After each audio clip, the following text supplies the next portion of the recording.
got the cloud appearance and animation controls. And right here at the top, you see there's some cloud group controls, and we're going to get into that in a minute. But first, let's deal with this movement. So we've got cloud movement horizontally, cloud movement vertically. All right, and it's pretty much just what it says. So I'm going to put in +1. And you can see that the clouds are moving to the left. Now we're only playing back at about 5 frames per second. So that looks pretty slow, but actually it's kind of fast. Anyway, I'm going to crank that up to maybe 3. So we see it's moving to the left. I'm going to put a minus sign in front of it. And now we've got it moving to the right. Okay? The minus moves to the right, the plus moves to the left. And the number controls the speed. So you're doing 2 things at once. You're designating the direction as well as the speed. So now you can see it's moving quite fast. All right, I'm going to go back to 0. And I'm going to bring this down to, actually, let's take that to back to 0. And let's do the same here. I'm going to put a 5 in so we can really see it.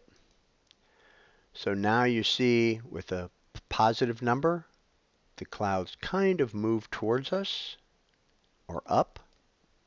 And if I put a negative number, they're going to move down or away from us. Okay? So again, the number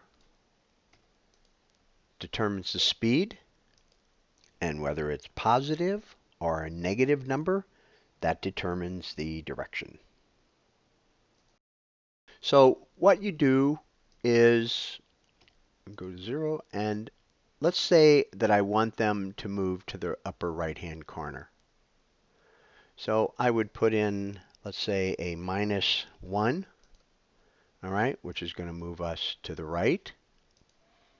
And let's put in a 3 because I want it to move vertically a little faster than it is horizontally. So now we have the clouds moving up into the right-hand corner. And if you put this to, let's say, 5, a little faster. And again, as I've stressed before in other tutorials, you really need to render that out to get the speed correct because the playback on these live materials is so slow. And then I'm going to take these back to 0. So the controls I just showed you are global cloud direction movement. All right. I kept that for all cloud groups because it didn't make sense that some clouds would be moving down and some would be moving up, and that didn't make sense. So these are global controls. But below that, in this next section, are the individual cloud movement speed controls.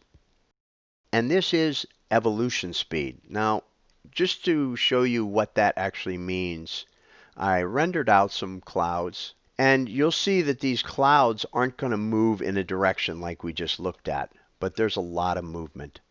And that's the evolution. Now, I have set that evolution up quite high.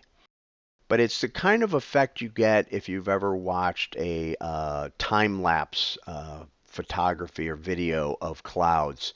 And even though sometimes, they're usually moving, but they're also evolving as they move. I did choose to do these as separate because it's pretty cool to put different evolution speeds for the clouds. And it adds some cool depth and variation to the clouds. The last thing is the cloud group controls. I'm going to just jump back in here a second, and I have cloud group B selected. So I'm going to go in here and open that up, and I see that it's at the default 50 and 75. And I'm just going to put this up to, say, 75, and this will take a second to refresh. There we go. Now let's just take a look, a real quick render of that.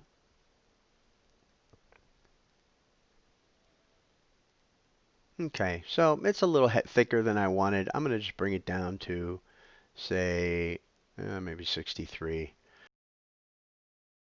I'm going to go in here now and I'm going to look at the different cloud displays. So right now I have B selected, and it would be nice to add some different kind of clouds in there. The E would be nice. The F would be nice. Let's try the F. I'm going to turn that off and just click F, and that'll take a second to refresh, and there we go. And so now we should get some nice variations. We've got these web-like kind of modeled clouds. And then down here we have some of these longer clouds in there from the F cloud group. And so if you go back in here, you can go down into F, and let's say maybe you don't want them quite as dense, and maybe we don't want quite as many. And let's see if we can see a difference. Yeah.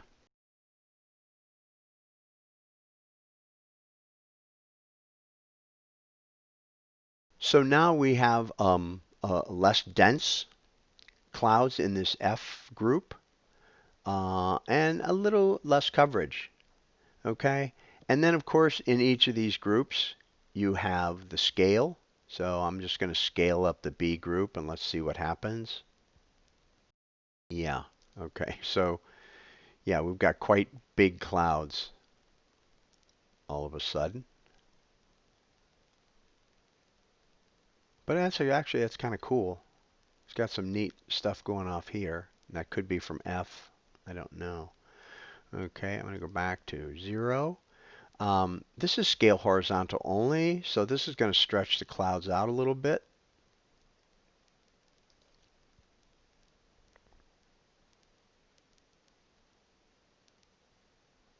You can start to see that the options are pretty limitless for what you can do as far as these clouds and changing them. So I'm just going to take that back to 0 and just change the seed. And now we have new clouds again. And these controls are in each cloud group. And you can add as many cloud groups. You can add them all if you want. It really gives you infinite possibilities for creating clouds. So have some fun with this, and we'll see you in the next tutorial.